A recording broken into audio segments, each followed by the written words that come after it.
I'm Sergei. I work in research as a researcher, and I started in February of 2021.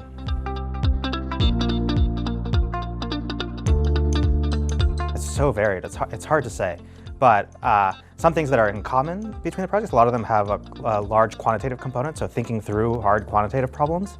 And often these are projects that take time. This is not something you can get done in a day or a week. This is something you might spend months working on. One that I've really liked is, I've looked at, thinking about how stock prices move over time and seeing how that can impact option prices, possibly. I think that's a really interesting problem.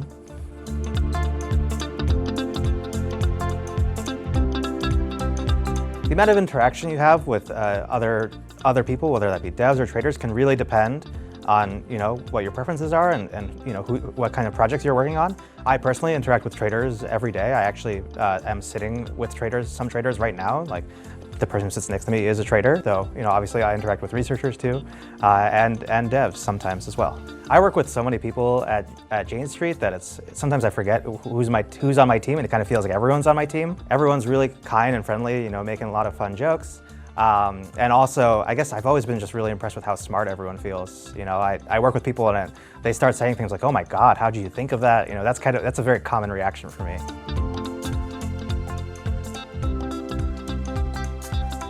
I think the number one thing to do is to work on something you're passionate about, because I think that, hopefully, I think in the interview process that will shine through, and we like working with passionate people. I guess it doesn't hurt if, if the problems you're working on are related to the problems we work on, so, things that involve statistics or coding, that's all helpful, but I would say the number one thing is, if you're really passionate about your project.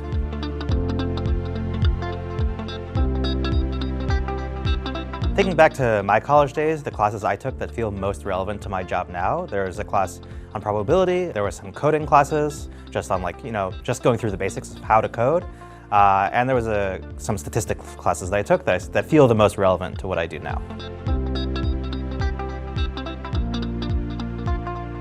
For the most part, I would say researchers don't publish very much and don't go to conferences. That said, if it's something you're really passionate about, I have seen it happen.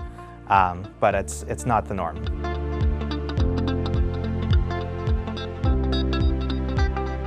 One thing I've really liked about Jane Street is they put a lot of focus on education. So during my first year here, they spent a lot of time putting me into various classes to teach me topics related to my work. There was maybe a class on how options work or how bonds work, things like that, or even classes on various topics in statistics. And that was just really cool to see Jane Street invest so much in my learning and growth.